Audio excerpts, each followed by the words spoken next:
just my children and my wife. Thank my lucky stars to be living here today, 'cause our flag still stands for freedom and they can't take that away. And I'm proud to be an American, where at least I know I'm free. And I won't forget the men who died, who gave that right to me. And I gladly stand up next to you and defend her still today.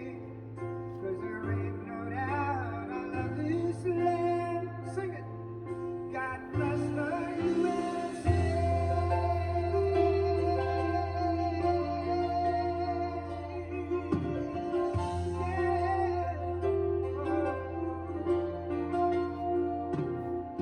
From the lakes of Minnesota to the hills of Tennessee, across the plains of Texas, from sea to shining sea, from Detroit to Houston, and New York to LA. There's pride in every American heart, and it's time we stand and say that I'm proud to be an American, where at least I know I'm free. And I won't forget the men who died, who gave that right to me. And I gladly stand up next to you and defend her still today. 'Cause there ain't no doubt I love this land. God bless the USA.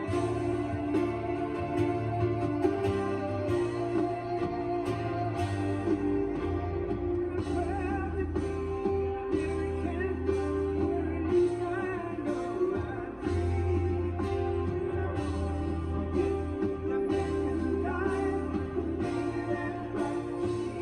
And I gladly stand up next to you and defend her still today. 'Cause there ain't no doubt I love this land. God bless the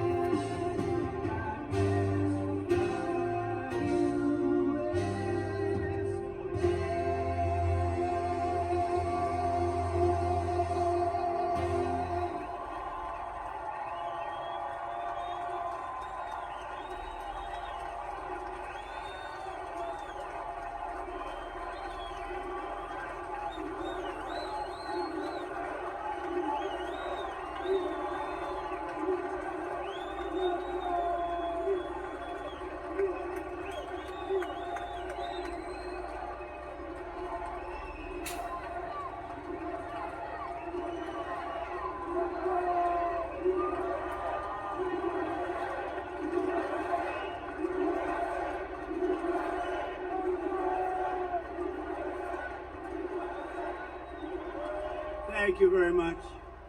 Thank you very, very much. Wow. And thank you, Dana. Thank you, Kid Rock, sometimes referred to as Bob. And thank you, Lee, right from the beginning. Thank you very much. What a talent. What a beautiful, beautiful song. Thank you.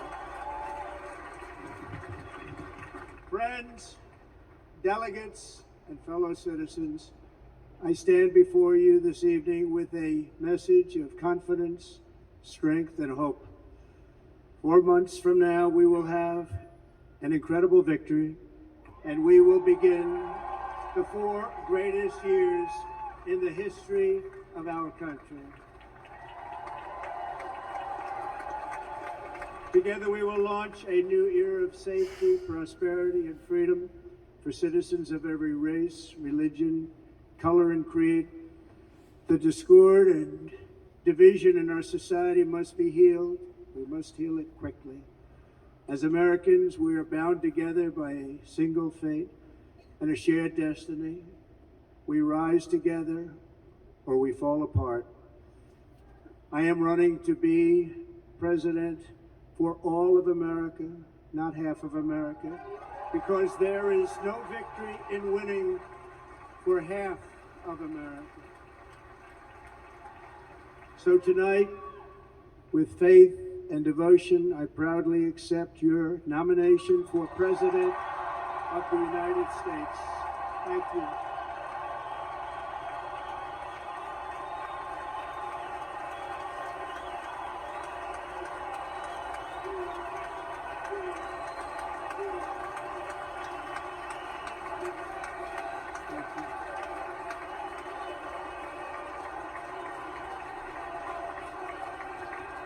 Thank you very much.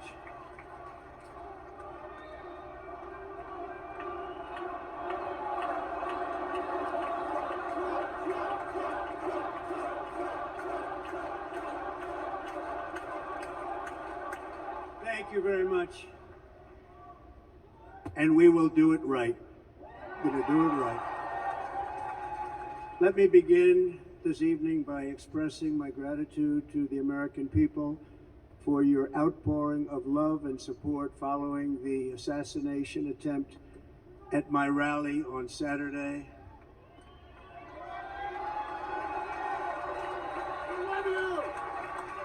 As you already know, the assassin's bullet came within a quarter of an inch of taking my life.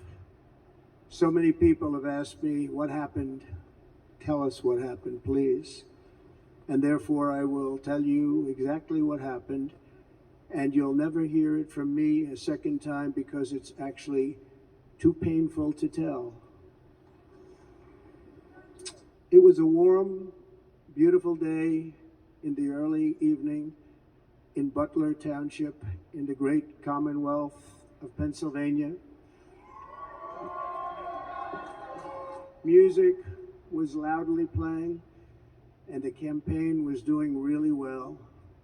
I went to the stage and the crowd was cheering wildly. Everybody was happy. I began speaking very strongly, powerfully, and happily because I was discussing the great job my administration did on immigration at the southern border. We were very proud of it.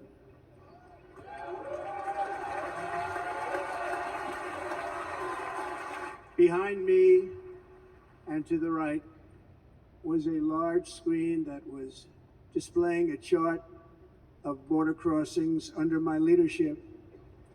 The numbers were absolutely amazing. In order to see the chart, I started to, like this, turn to my right and was ready to begin a little bit further turn, which I'm very lucky I didn't do, when I heard a loud whizzing sound and felt something hit me really, really hard on my right ear. I said to myself, wow, what was that? It can only be a bullet. And moved my right hand to my ear, brought it down. My hand was covered with blood, just absolutely blood all over the place. I immediately knew it was very serious, that we were under attack, and in one movement proceeded to drop to the ground. Bullets were continuing to fly as very brave Secret Service agents rushed to the stage, and they really did, they rushed to the stage.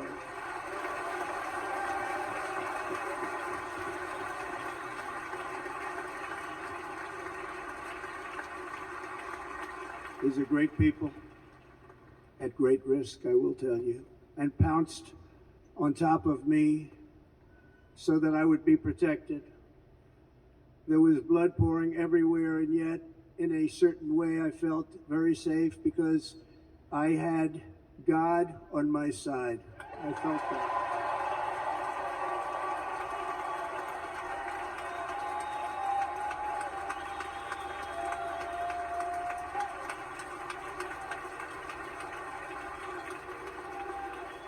The amazing thing is that prior to the shot, if I had not moved my head at that very last instant, the assassin's bullet would have perfectly hit its mark and I would not be here tonight. We would not be together.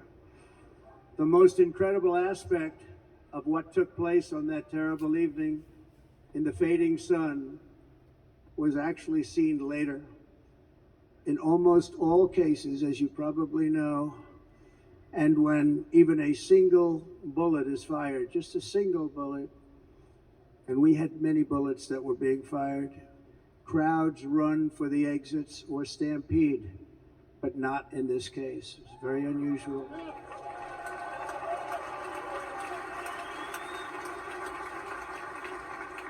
This massive crowd of tens of thousands of people stood by and didn't move an inch. In fact, many of them bravely but automatically stood up looking for where the sniper would be. They knew immediately it was a sniper, and then began pointing at him. You can see that if you look at the group behind me. That was just a small group compared to what was in front. Nobody ran, and by not stampeding, many lives were saved. But that isn't the reason that they didn't move. The reason is that they knew I was in very serious trouble. They saw it. They saw me go down. They saw the blood and thought, actually most did, that I was dead. They knew it was a shot to the head. They saw the blood. And there's an interesting statistic. The ears are the bloodiest part. If something happens with the ears, they bleed more than any other part of the body. For whatever reason, the doctors told me that. And I said, why is there so much blood? He said, it's the ears. They bleed more. So we learned something, but they just, this beautiful crowd, they didn't want to leave me. They knew I was in trouble. They didn't want to leave me. And you can see that love written all over their faces. Incredible people. They're incredible people. Bullets were flying over us, yet I felt serene. But now the Secret Service agents were putting themselves in peril. They were in very dangerous territory. Bullets were flying right over them, missing them by a very small amount of inches. And then it all stopped. Our Secret Service sniper, from a much greater distance and with only one bullet used, took the assassin's life, took him out.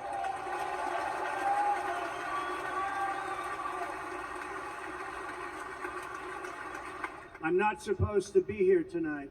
Not supposed to be here. Yeah.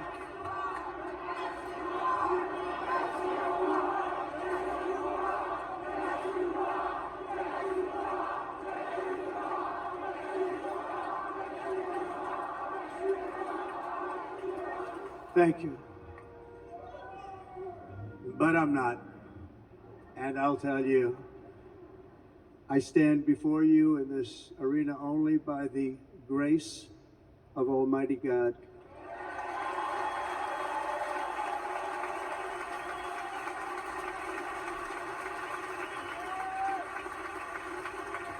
In watching the reports over the last few days, many people say it was a providential moment.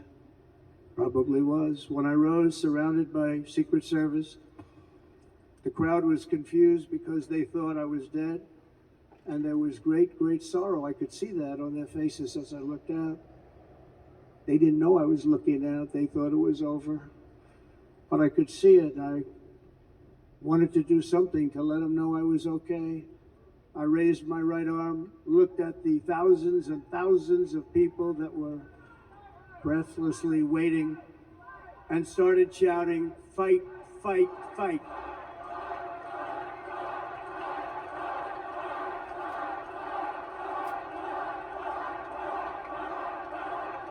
Thank you. Once my clenched fist went up, and it was high into the air, you've all seen that, the crowd realized I was okay and roared with pride for our country like no crowd I have ever heard before. Never heard anything like it. For the rest of my life, I will be grateful for the love shown by that giant audience of patriots that stood bravely on that fateful evening in Pennsylvania. Tragically, the shooter claimed the life of one of our fellow Americans, Corey Comparator. Unbelievable person, everybody tells me. Unbelievable. And seriously wounded. Two other great warriors, spoke to them today. David Dutch and James Copenhaver. Two great people. I also spoke to all three families of these tremendous people. Our love and prayers are with them and always will be. We're never going to forget them. They came for a great rally. They were serious Trumpsters, I want to tell you. They were serious Trumpsters and still are. But Corey, unfortunately, we have to use the past tense. He was incredible. He was a highly respected former fire chief, respected by everybody. Was accompanied by his wife, Helen, incredible woman. I spoke to her today, devastated. And two precious daughters. He lost his life selflessly, acting as a human shield to protect them from flying bullets. He went right over the top of them and was hit. What a fine man he was.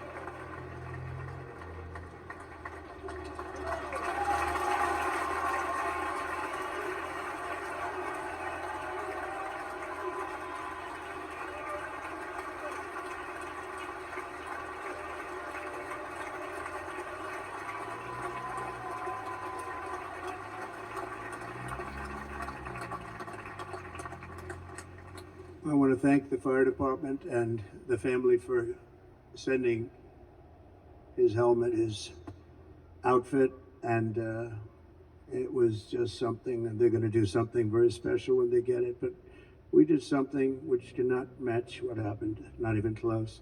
But I am very proud to say that over the past few days, we've raised $6.3 million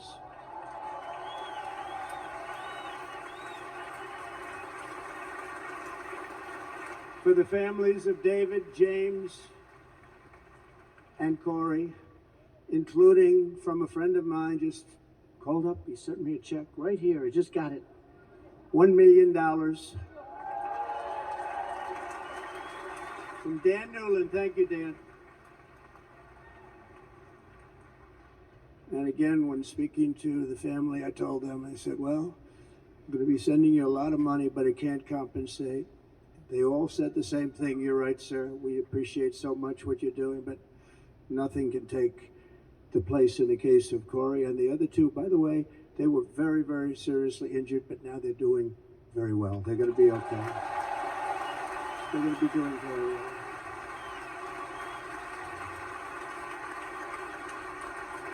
The warriors. So now I ask that we observe a moment of silence in honor of our friend Corey.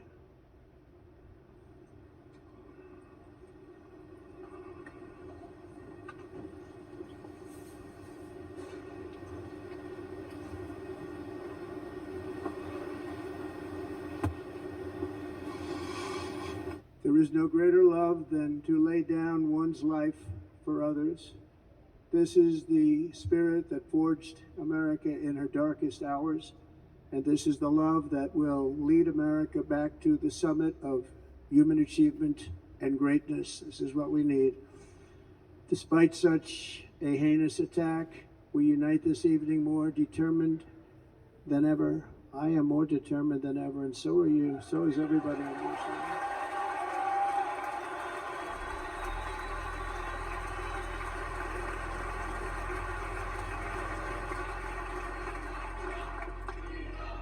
Thank you. Thank you very much.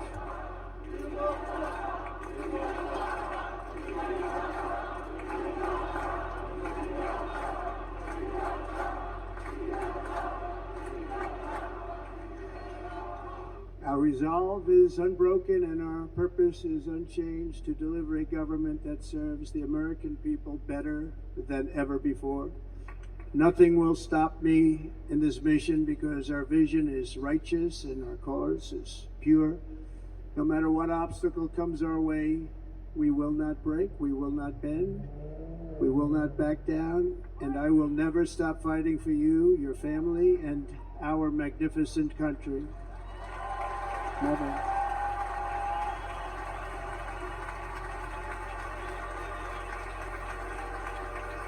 And everything I have to give, with all of the energy and fight in my heart and soul, I pledge to our nation tonight. Thank you very much. I pledge that to our nation. We're going to turn our nation around, and we're going to do it very quickly. Thank you.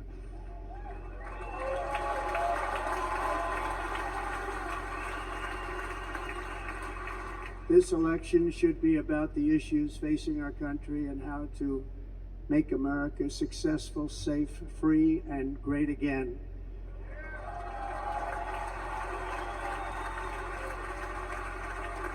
In an age when our politics too often divide us, now is the time to remember that we are all fellow citizens. We are one nation under God, indivisible, with liberty and justice for all.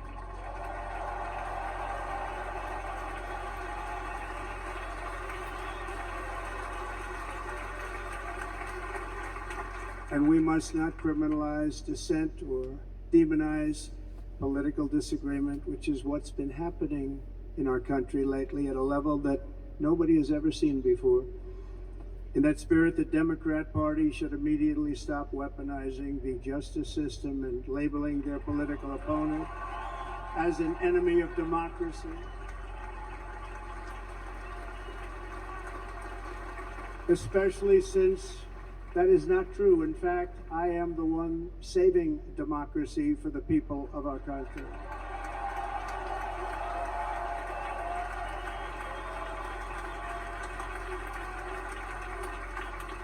And very big news, as you probably just read, on Monday a major ruling was handed down from a highly respected federal judge in Florida, Eileen Cannon, finding that the prosecutor and the fake documents case against me were totally unconstitutional, and the entire case was thrown out of court. With all of that publicity, thrown out of court. If Democrats want to unify our country, they should drop these partisan witch hunts, which I have been going through for approximately 8 years. And they should do that without delay and allow an election to proceed that is worthy of our people. We're going to win it anyway, but worthy of our people. On this journey, I am deeply honored to be joined by my amazing wife, Melania.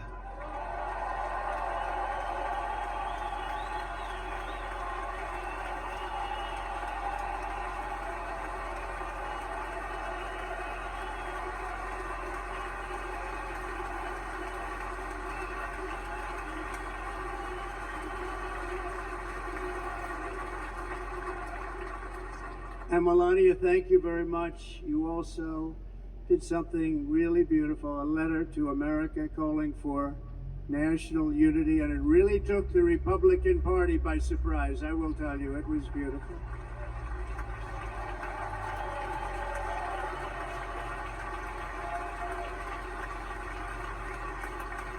In fact, some very serious people said that we should take that letter and put it as part of the Republican platform. That would be an honor, wouldn't it?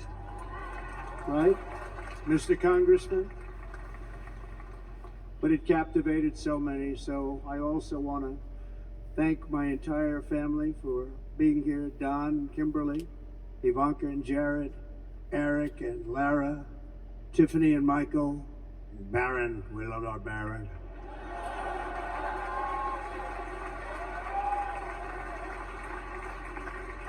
And of course, my 10 wonderful grandchildren. You saw a few of them up there on my lap before.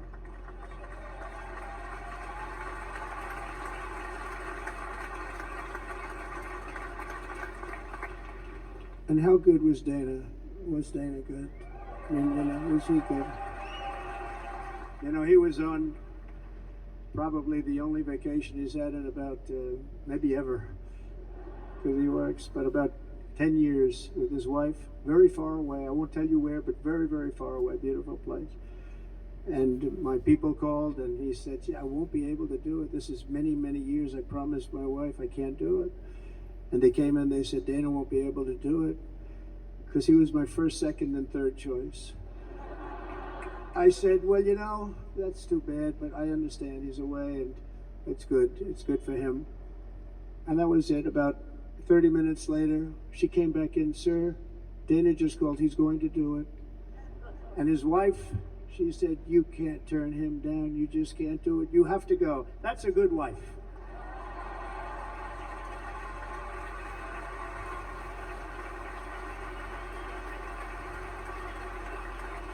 So he got on a plane. He got here a little while ago. Now he's going to get on the plane in a little while and he's going to go back home to his wife. But they're great, and I just want to thank her and him and their whole family because that's not easy. And Kid Rock, same thing. Called, he said, I want to be a part of it. I want to be a part, because Kid does this great song, big, big monster song. I had no idea. He became a friend of mine over the last 10 years. And he's amazing. Everyone loves him. I didn't even know how big he was. He has rallies, 35, 40,000 people he gets every time he goes out. I think he's making so much money, he doesn't know what the hell to do with it, you want to know? And then we have my other friend that I've known him so long, and we took that song, and it was a big success, but we made that. I saw a chart of great songs to America. That was number 1 on the chart recently, number 1. So that's Lee Greenwood, a very special, beautiful person. He's a beautiful man. But they all wanted to be here. They called. And how about the Hulkster? How good was he? You see that? Where is he? Boy, oh boy.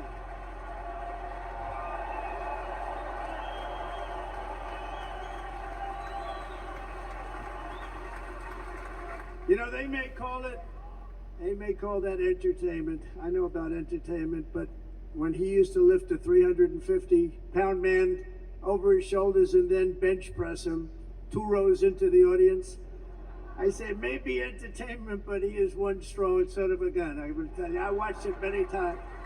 There aren't a lot of entertainers that can do that, right? You were fantastic. Thank you very much.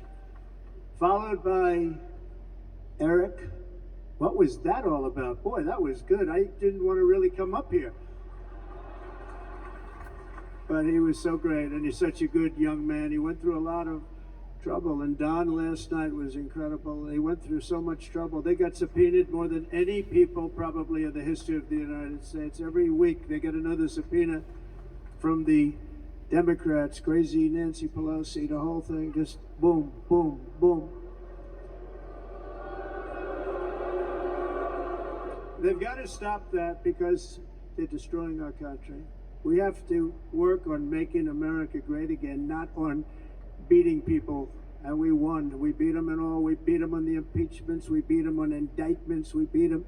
But the time that you have to spend, if they would devote that genius to helping our country, we'd have a much stronger and better country.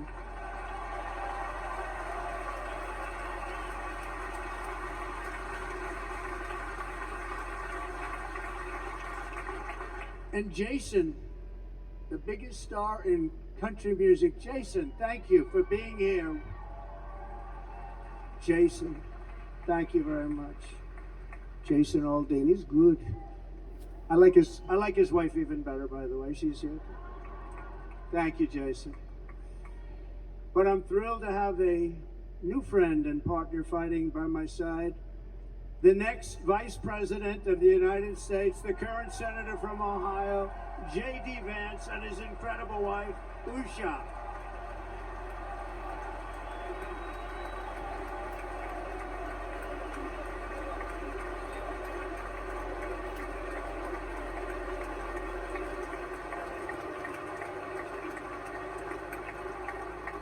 going to be a great vice president. He's going to be great. Be with this country and with this movement, greatest movement in the history of our country, Make America Great Again. When they criticized it, they said, we're going to try and stop MAGA. I said, MAGA is Make America Great Again. What are you going to stop? There's nothing to stop. Then they say, oh, that's right. It's very tough to fight it. And all of the people that did try and fight it have failed. But he's going to be with us for a long time, and it was an honor to select him. Great student at Yale. His wife was a great student at Yale. They met at Yale. These are two smart people. So JD, you're going to be doing this for a long time. Enjoy the ride.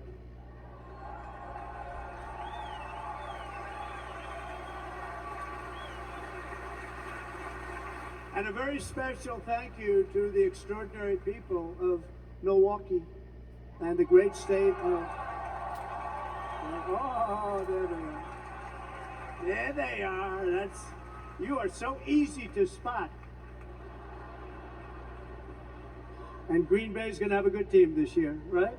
They're going to have a good time. They're going to have a good time. Most of the audience doesn't like it, but it's true. You're going to have a very good team this year.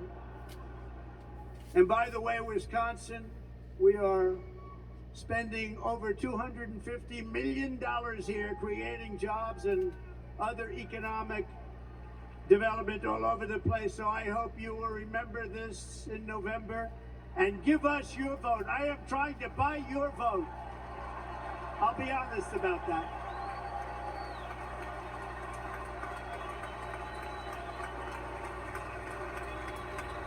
And I promise we will make Wisconsin great again. We're going to make it. Thank you, Mr. Governor. Thank you very much. Thank you. I'm here tonight to lay out a vision for the whole nation. To every citizen, whether you're a young or old man or woman, Democrat, Republican, or independent, black or white, Asian or Hispanic, I extend to you a hand of loyalty and of friendship. Together we will lead America to new heights of greatness like the world has never seen before. We were right there in the first term. We got hit with COVID. We did a great job. Nobody knew what it was, but nobody's ever seen an economy pre-COVID. And then we handed over a stock market that was substantially higher than just prior to COVID. Coming in, did a great job. Never got credit for that. We got credit for the war and defeating ISIS and so many things. The great economy, the biggest tax cuts ever, the biggest regulation cuts ever, the creation of Space Force, the rebuilding of our military. We did so much. We did so much. Right to try. Right to try is a big deal. We got right to try. They were trying to get that for 52 years. Somebody is terminally ill, and hopefully there's nobody in this audience, but it does happen a lot.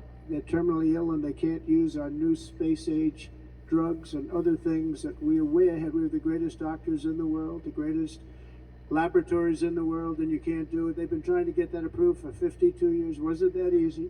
The insurance companies didn't want to do it. They didn't want the risk. The labs didn't want to do it because if it didn't work, people are pretty far down the line toward death. They didn't want to do it. The doctors didn't want to have it on their records, so I got everybody into an office. 52 years they tried. Sounds simple, but it's not. And I got them to agree that somebody that needs it will, instead of going to Asia, Europe, or someplace, or if you have no money, going home and dying, just die. We got them to sign an agreement, agree to it, where they're not going to sue anybody. They're going to get all of this stuff. They're going to get it really fast. And what's happened is we're saving thousands and thousands of lives. It's incredible. Right to try. It's a great feeling. Under our leadership, the United States will be respected again. No nation will question our power. No enemy will doubt our might. Our borders will be totally secure. Our economy will soar. We will return law and order to our streets, patriotism to our schools, and importantly, we will restore peace, stability, and harmony all throughout the world. But to achieve this future, we must first rescue our nation from failed and even incompetent leadership. We have totally incompetent leadership. This will be the most important election in the history of our country. Under the current administration, we are indeed a nation in decline. We have an inflation crisis that is making life unaffordable, ravaging the incomes of working and low-income families, and crushing, just simply crushing our people like never before. They've never seen anything like it. We also have an illegal immigration crisis, and it's taking place right now as we sit here in this beautiful arena. It's a massive invasion at our southern border that has spread misery, crime, poverty, disease, and destruction to communities all across our land. Nobody's ever seen anything like it. Then there's an international crisis, the likes of which the world has seldom been part of. Nobody can believe what's happening. War is now raging in Europe and the Middle East. A growing specter of conflict hangs over Taiwan, Korea, the Philippines, and all of Asia, and our planet is teetering on the edge of World War III, and this will be a war like no other war because of weaponry. The weapons are no longer army tanks going back and forth shooting at each other. These weapons are obliteration. It's time for a change. This administration can't come close to solving the problems. We're dealing with very tough, very fierce people. They're fierce people. And we don't have fierce people. We have people that are a lot less than fierce, except when it comes to cheating on elections and a couple of other things. Then they're fierce. Then they're fierce. So tonight, I make this pledge to the great people of America. I will end the devastating inflation crisis immediately, bring down interest rates, and lower the cost of energy. We will drill, baby, drill.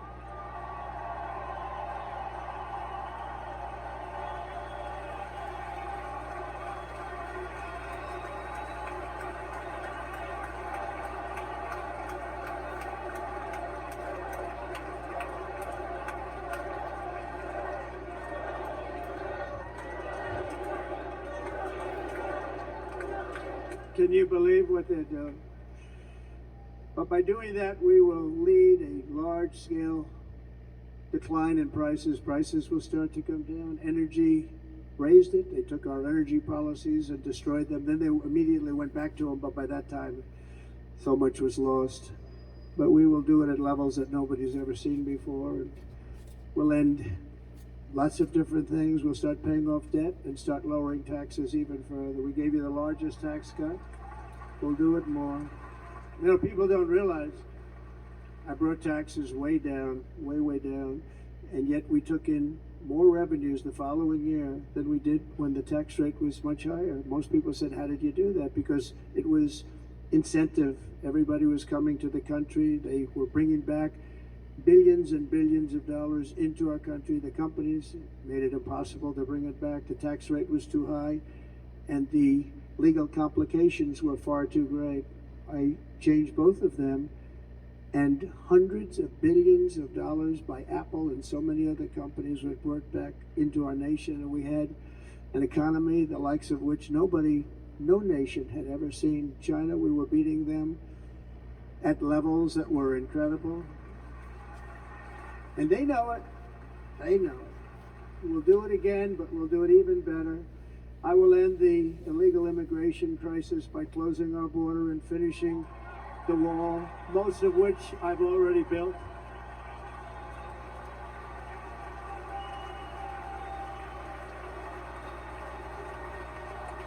On the wall, we were dealing with a very difficult Congress. And I said, oh, that's okay. We won't go to Congress. I call it an invasion. We gave our military almost $800 billion.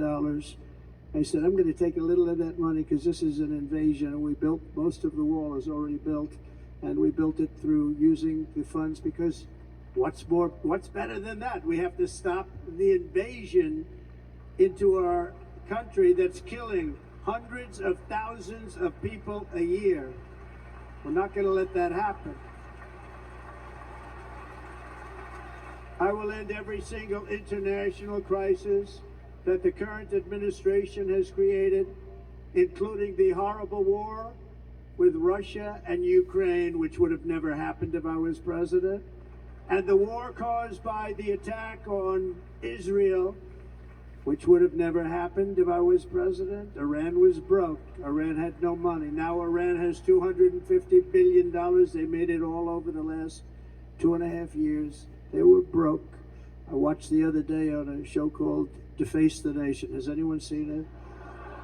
And they had a congressman who was a Democrat say, well, whether you like him or not, Iran was broke dealing with Trump. I told China and other countries, if you buy from Iran, we will not let you do any business in this country, and we will put tariffs on every product you do send in of 100% or more. And they said to me, well, I think that's about it. They weren't going to buy any oil. And they were ready to make a deal. Iran was going to make a deal with us. And then we had that horrible, horrible result that we'll never let happen again. The election result, we're never going to let that happen again. They used COVID to cheat. We're never going to let it happen again. And they took off all the sanctions and they did everything possible for Iran. And now Iran is very close to having a nuclear weapon, which would have never happened. This is a shame what this administration, the damage that this administration has done. And I say it often, if you took the 10 worst presidents in the history of the United States, think of it, the 10 worst, added them up, they will not have done the damage that Biden has done. I'm only going to use the term once. Biden, I'm not going to use the name anymore, just one time. The damage that he's done to this country is unthinkable. It's unthinkable. Together we will restore vision, strength, competence, and we're going to have a thing called common sense making most of our decisions, actually. It's all common sense. Just a few short years ago, under my presidency, we had the most secure border and best economy in the history of our country, in the history of the world. We had the greatest economy in the history of the world. We had never done anything like it. We were beating every country, including China, by leaps and bounds. Nobody had seen anything like it. We had no inflation, soaring incomes were going. Nobody can believe it. You can't believe what happened 4 years ago is happening now in reverse. And the world was at peace. Inflation has been a killer for our country. No matter what you make it doesn't matter, because inflation is eating you alive. People that were putting away money, they were making great wages, the highest they've ever made, but they were putting away a lot of money. Now they are just being destroyed. They're not putting away anything. They're barely living. They're going into savings accounts. They're taking out their money to live because of inflation. Inflation, remember, it's called a country buster. You can go back to Germany from 100 years ago. You can go back to any country that suffered great inflation, and we've suffered the worst inflation we've ever had. But go back and see what's happened to those countries. We've had the worst inflation we've ever had under this person.